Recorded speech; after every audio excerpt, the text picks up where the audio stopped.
Hello my friends. This video is not on any one particular job, but I will tell you a little bit about this one.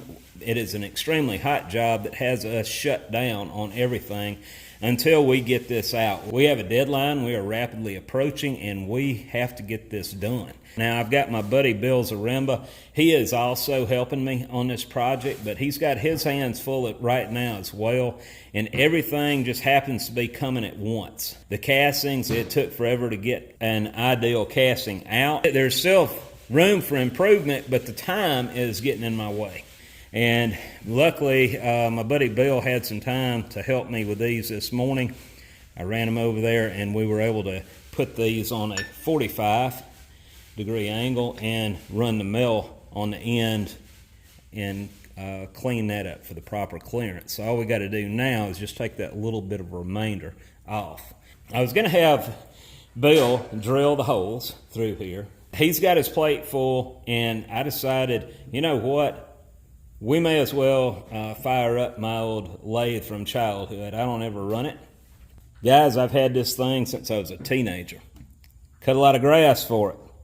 And it has seen better times. But I want to tell you something interesting about this. I have no idea what kind of lathe this is. Unlike the one back here in the background, that's a South Bend. This looks a lot like a South Bend from 1910, 1915 era. But it's not, I don't believe, because there's no serial number on the tail of it. But I want to show you something right here. See this little, check that out. It's brass, that little handle, and they made this little wrench for that. Well, let me tell you the history on this little handle. The old guy that I bought this thing from, I think I remember his name. Seems like it was Jimmy House. And anyway, Jimmy House was in the war, in World War II. He was an old man back then when I was a kid. He was in his 90s. Before they left, he swiped that off a Japanese sub. Before they sank it, they went aboard and stripped anything they wanted to keep as a souvenir. And that's what Jimmy decided to bring home. So anyway, I thought that was a very interesting story. This was on a Japanese sub. I thought for any of you history buffs, you might be interested in knowing that. But I'm going to keep it with the lathe. Like I said, I had this lathe since I was a teenager. I've cut a lot of chips. And this is the first time in probably a year I've even fired the thing up. Now, back when this lathe was originally made, it was ran off a line shaft overhead. And then from there, it's been converted over to an electric motor. So, this is my on and off switch.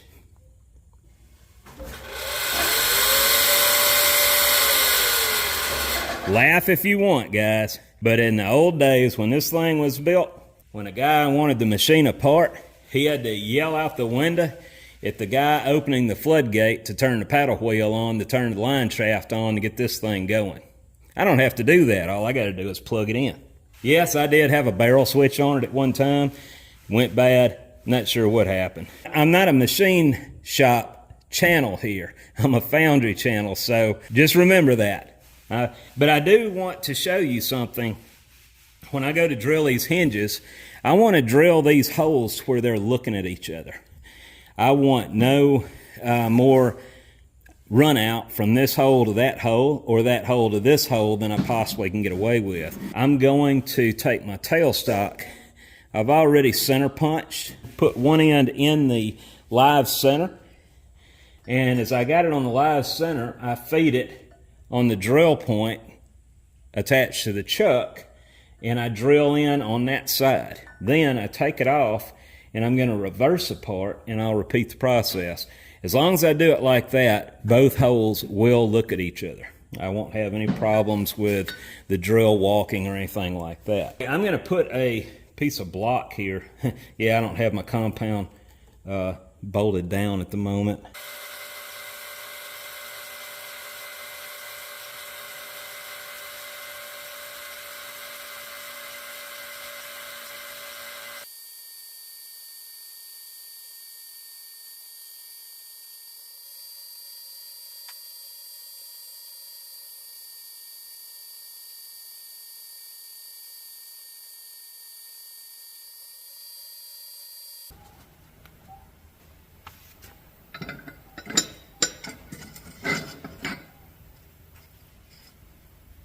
lines up perfectly.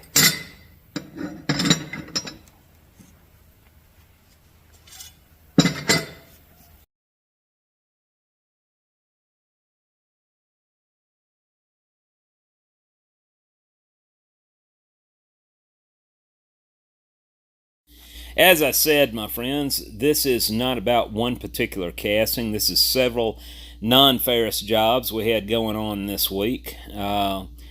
This particular casting is a boat cleat for a customer out of Alaska. And he needs 4 of these, but he needs one pronto. He needs to get it back as soon as possible. So what I was going to do was attempt to use this as a pattern and see how it was going to pull in order to get him the first casting off of this. And that way he could examine it and see how it does. I did something very stupid on this casting that caused a defect. And you'll see it here shortly. You'll see the mistake I made. Now there's a second piece that goes along with this cleat that goes on the bottom side that resembles what you're looking at there without the spikes. And it would not pull. No matter how hard I tried, it just was not going to release, so we've got to spend a little more time on that. Now, you see what I just did? I put the risers in the wrong place. I don't know why I did that. I can't explain my thought process sometimes, but those risers needed to go linearly to supply the thickest areas of that cleat, and I put it 90 degrees off course.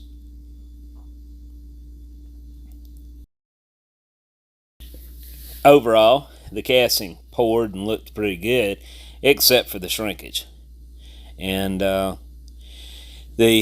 I said on the other piece, it would not release at all. So my plan is to go ahead and make a rubber mold of this, and then I'll send the original casting back to the customer as we take our time and do this job right.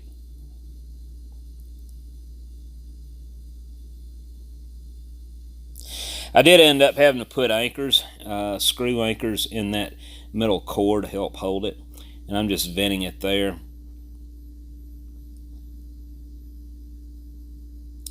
Anyway, that one's ready to pour.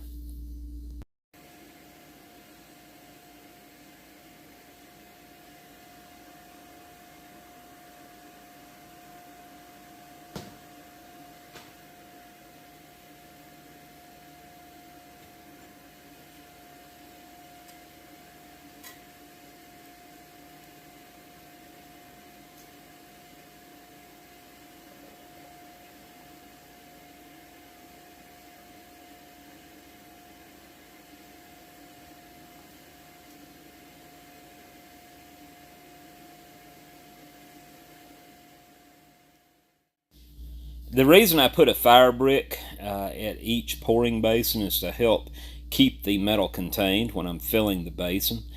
I don't like having to torch each and every one of the mold weights, so this kind of helps prevent me from having steam explosions 99% of the time.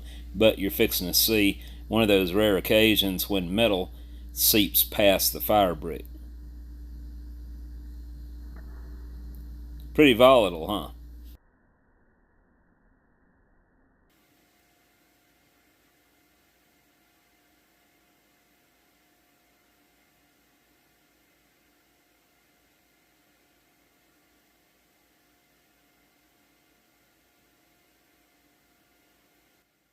As I said earlier, when I first broke this out of the mold, it looked like a really good casting. It wasn't until I started grinding the gates off that I discovered the shrinkage on the backside due to the risers being 90 degrees off location. About that same time period, my very good friend Mike Wiggins and his wife Kelly were up. They stayed overnight with us. We all went out to eat and had a great time. I hope the remainder of their trip went well for them. It's always good to see them. Okay guys, this is a Dimple die, and it's 4 quadrants that go around a golf ball for Nick Nahr Golf Company up in Tupelo, Mississippi. This is all 4, and the way I did this, I had to make 4 wooden frames, use an adhesive to glue each quadrant after the customer supplied the ball, and from there we put sides on it, and then we filled it with plaster and that's how we've come to this point right here. It wasn't as easy as I just described. There was some complications in it, but anyway, we got it. Looks like we've got four good plaster patterns, and I've already coated them, so they should release just fine. One side is going to be square to the face. The other side has a probably 5-degree taper, so we've got plenty of draft. So once I get these round up, there should be no need for me to pull them. They should just fall right out of the mold. We'll see. Here lately, nothing is going like it's supposed to, so there's no guarantee of that. I am going to put a riser on each of the four. Pretty good size riser, because that is quite a bit of mass. And we're going to run our sprue right here, and it's going to have a runner going into a trap right here, and from here it's going to have a runner with good clean iron that's going to go and distribute to each of the four. We're going to try to pour this tonight. Josie and I have both been really sick, so we're having to push ourselves to the limit on everything. I wasted 2 days, her and I both, on a item of parts that somebody sent me that were nothing but castings, and wanted me to make a casting off of that. And unfortunately, after 2 days of trying, we could not do anything. So all this stuff has to happen right now, and it's been an impossible feat. Even with me retired from the day job, there's not enough time and not enough help around here to get this done. I got to find out which side has got the draft. It's not this side, it's definitely that side. So I'm going to make sure I keep them all orientated where I know which is which. When I put any on the rest of it, I want to go ahead and put this finest sand down right here in the golf ball. I'm going to use the next level sieve up.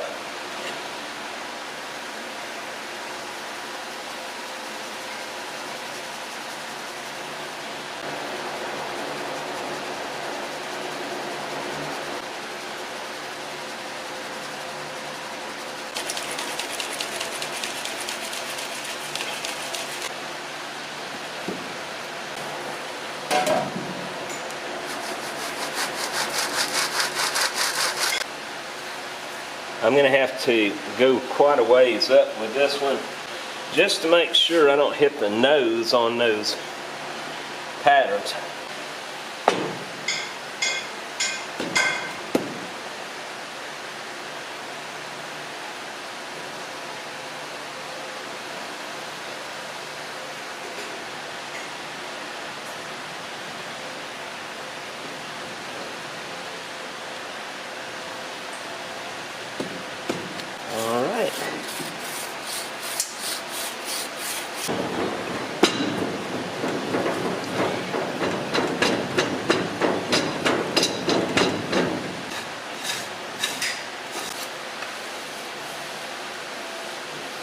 The plaster mold is going to fall right out of there if I pick that up, most likely.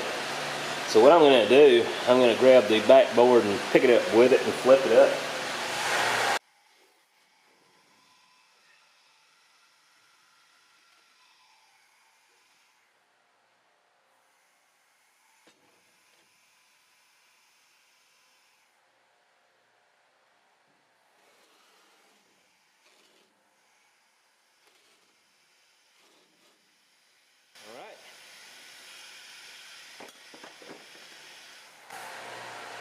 I have just a slight rolled edge. I'm going to kind of firm that sand down to that point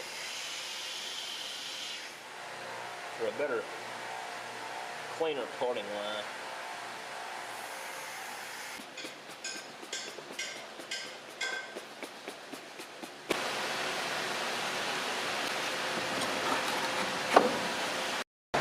Alright guys, if you look on top of these blocks, I have numbers, and I went ahead and laid little plastic on top to correspond with the dies in their order, to keep the dimples straight. Each block has to meet the other one when it's assembled in that arrangement. Keep in mind, the risers are this big. I think I want to bring these numbers out to the very end.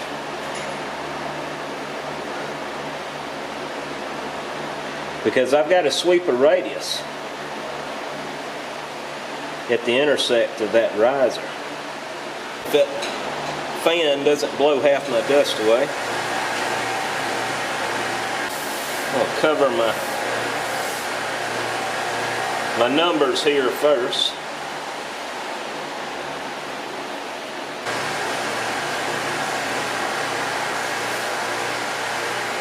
I like that.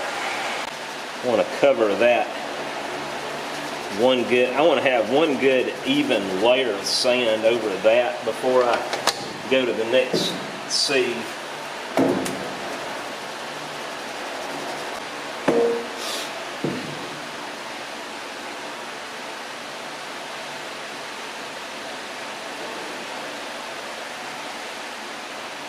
Normally that's about the right height for the first round.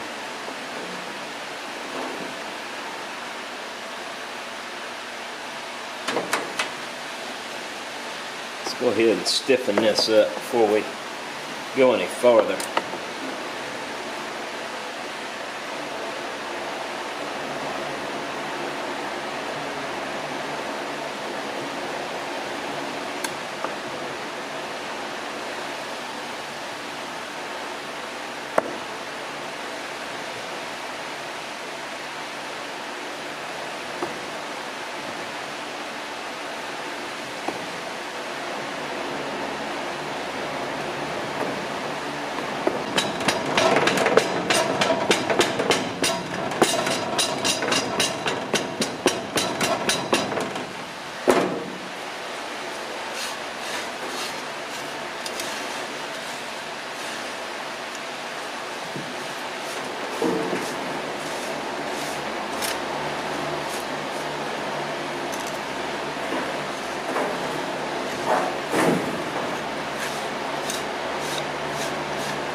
Just like on the other side, I'm going to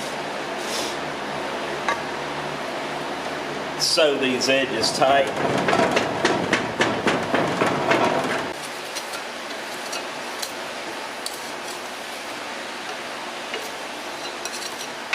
Let's go ahead and cut our sprue first.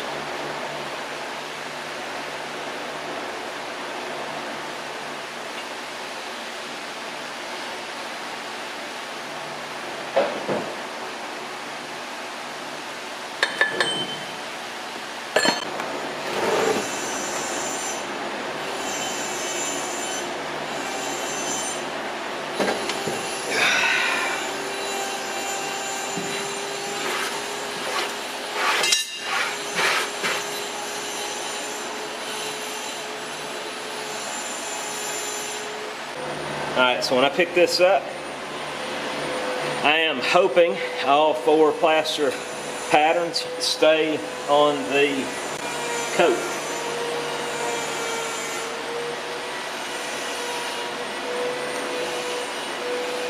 And it don't feel like it.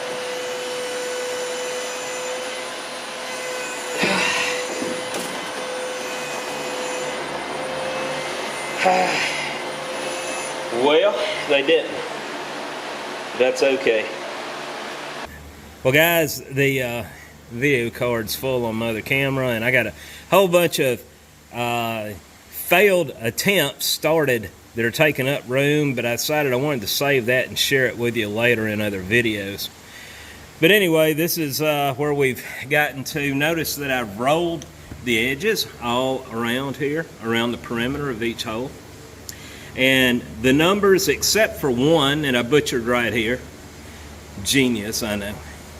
but the other numbers are going to make out. And as long as they can make out 3 or 4 of the numbers, they'll be able to figure the rest out. Surely I can.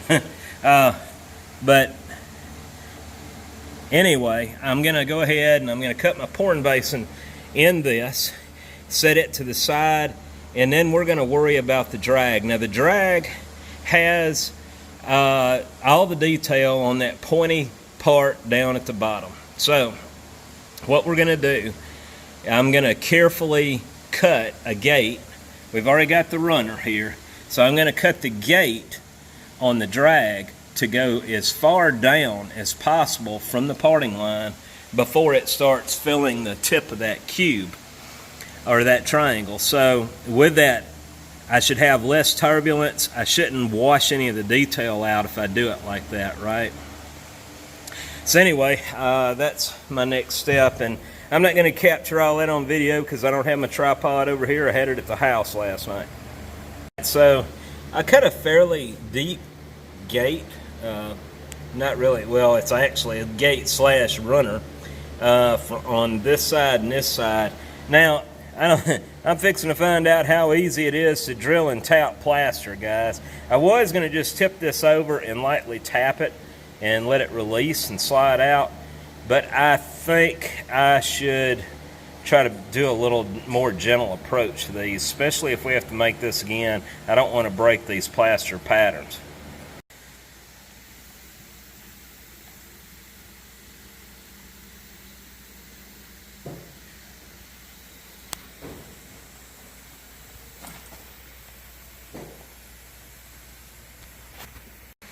Well, I think I got enough weight on it.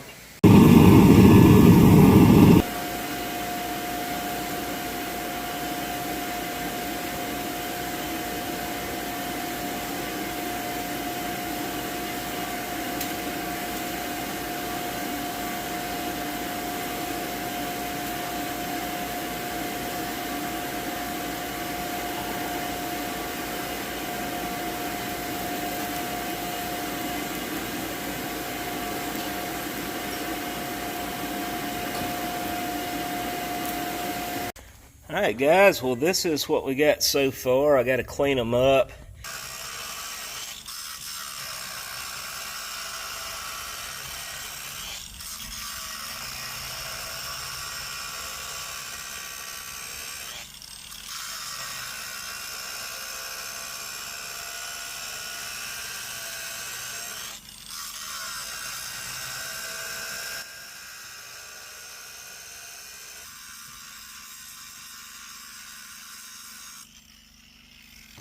Alright, so I got them all 4 laying face up.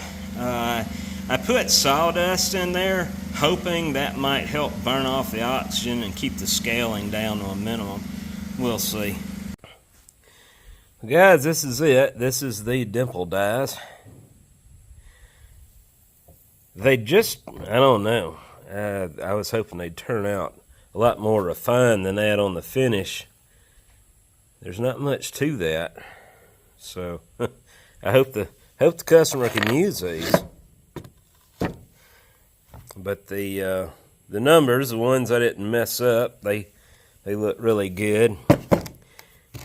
Now the way this is in, yeah, I messed these numbers up. That's upside down. It's going to be a 2 and a 1, a 4 and a 3.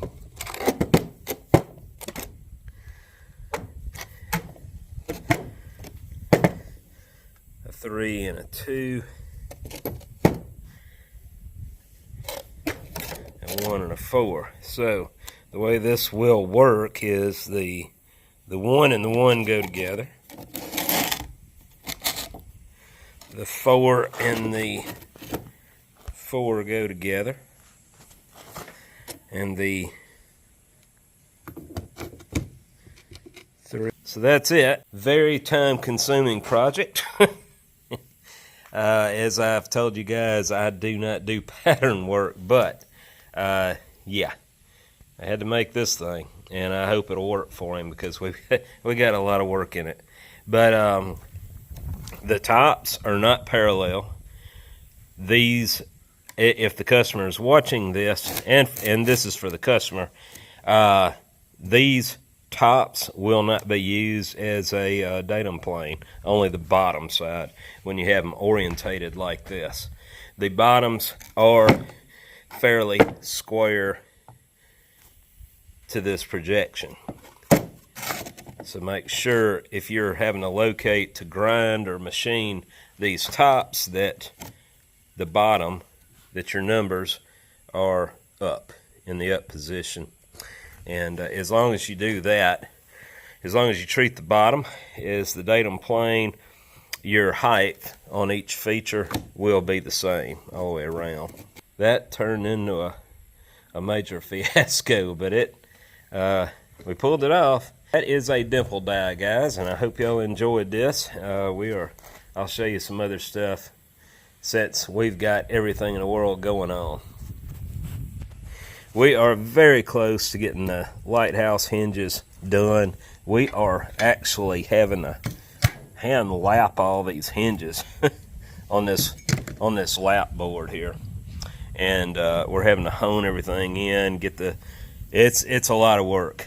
I couldn't tell you how many hours we've got in this project so far, and the time is running out fast. We're probably going to hand deliver these to the lighthouse because I would like to see this place myself. We haven't went anywhere since I retired, so I was thinking this might be a good little road trip for us. Dollar's excited anyway. We actually use this thing.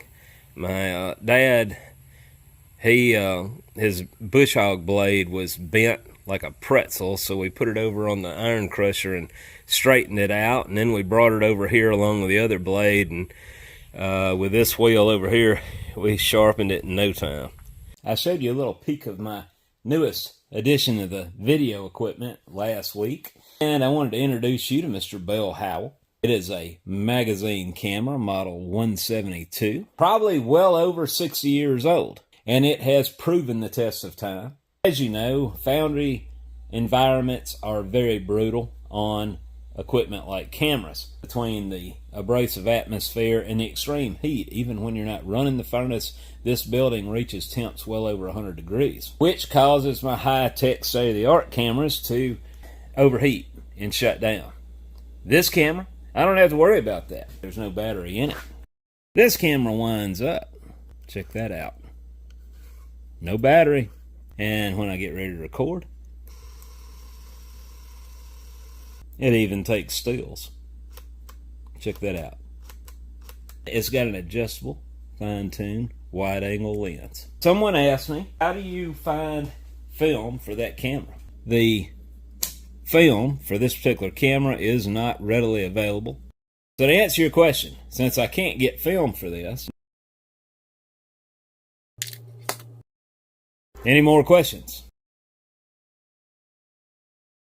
For those who have been asking about the Windy Hill Foundry hats, these are now available on my website, windyhillfoundry.com, under stores, or you can click on the above link. These are on the pricey side, but keep in mind the shipping is included. Have a good day.